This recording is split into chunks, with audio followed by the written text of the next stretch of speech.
Drugs, violence, and a bizarre, creepy descent into total madness. It sounds like a movie, but it's actually Chinese history, which is so crazy, so full of tragedy and drama. If it didn't actually happen, you would swear it couldn't happen. The proverbial script Hollywood would reject for being too unrealistic. This is Dan Joseph for the China Learning Curve. We know you don't have time for a ponderous trudge through Chinese history, so we're going to do this fast, as in 5 minutes fast.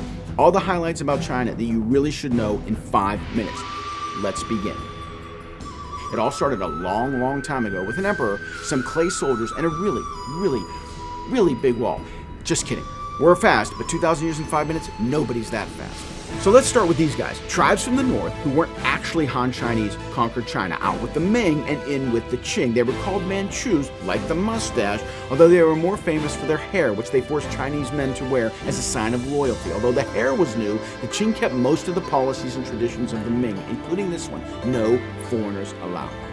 But that didn't stop the foreigners from trying to get in. Everyone with a navy tried to trade with China. The Qing resisted, but eventually Chinese silk, porcelain, and tea began pouring out of China. The problem was the Chinese were selling, but they weren't buying. Boy, does that sound familiar. For example, the Brits loved their tea, but were hemorrhaging silver to get it. The Brits needed a product the Chinese would buy, and eventually they found it. Opium, street-use heroin, smack, horse. Sourced in India and sold in China, opium sales in China exploded. First, the Qing tried to stop the opium trade, then they considered legalizing it. Where have I heard that before? Finally, they launched a hardcore crackdown, which led to one hellacious smackdown on the part of the Brits, who won the first opium war and took, as a prize, Hong Kong. Blood was in the water and the sharks began to circle. Over the next few decades and beyond, 6 countries pushed their way into China, eventually taking control of territory in which they had their own police, their own military, even their own laws, preventing the Chinese from ruling parts of their own country. One country invading another was common, but it's fair to say that this type of bullying, picking a country to pieces, keeping it alive so you can feed off it, this was fairly unique. It wasn't only foreigners who sensed the weakness of the Qing. Decades after the Opium War saw numerous anti-Manchu uprisings that resulted in large swaths of China being temporarily controlled by rebel forces. The largest was the Taiping Rebellion, whose leader claimed to be the brother of Jesus Christ, which in the end didn't prevent him from ultimately being defeated. And guess who fought alongside the Qing to suppress the rebellion? That's right, China's best friend, the foreigners. The Qing dynasty was falling apart, and these guys, the Boxers, decided to do something about it. Emphasizing martial arts and prayer, some of them believed they could become invulnerable to weapons. They were wrong. Although joined by the Qing, their effort to drive the foreigners from China failed. Adding insult to injury, the foreigners levied a huge indemnity on the Qing government. That's right, China had to pay a huge fine for trying to kick the foreigners out of their own country. The Boxer Rebellion pushed the Qing over the edge. The Qing could no longer resist the call for change.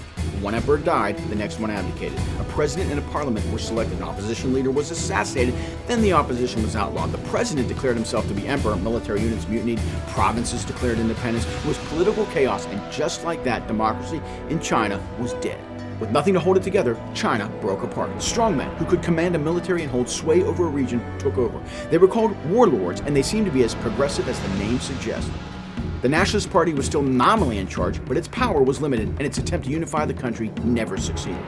Divided and disorganized, China was at its weakest. After years of expanding its sphere in China, in 1938 the Rising Sun launched an all-out invasion. Eventually Japan occupied and controlled much of China in what would be the largest theater of war in the Pacific portion of World War II. The death toll was immense, with most dying in battle, but many due to wartime atrocities. During the war, both the Communist Party and the Nationalists had their own army. Mostly they fought their common enemy, the Japanese, until the enemy was gone, and then they fought each other. After 3 years of fighting and another huge death toll, the Communists won and the Nationalists fled to Taiwan. The Communist era began with Mao Zedong at the helm. The first step was to communalize the country, which meant confiscating land from landowners. Of course, landowners weren't crazy about this, so fighting and death ensued. Oh yeah, and the Korean War happened. Almost a footnote to China, but a big deal to anyone else. Then Mao had an idea. He would mobilize the masses to industrialize China at hyperspeed. All peasants would build small backyard furnaces to make steel, even melting down farm implements to build the furnaces. It was a creative idea, thinking outside the box. Unfortunately, it made no technical or economic sense. The steel produced was useless, and because people had neither the time nor the tools to actually farm, what Mao called the Great Leap Forward became the Great Chinese Famine. It was an absolute catastrophe.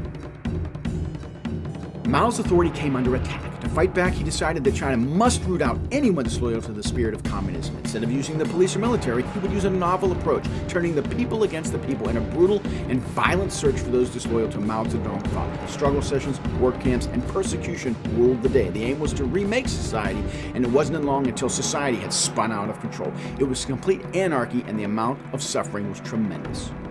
An unbelievably tragic series of events. Looking at what China endured, taking it all in at once, it does seem absurd, unbearable, and virtually unmatched in history. If we went back further, 500 years or more, we would see China as a great power, but that isn't China's most recent history, and it is the most recent history that has the greater impact on the present. From the wreckage of China's fall will come a new leader with a new plan and a new path for China. That China had endured so much pain and fallen so low makes its unlikely rise that much more amazing.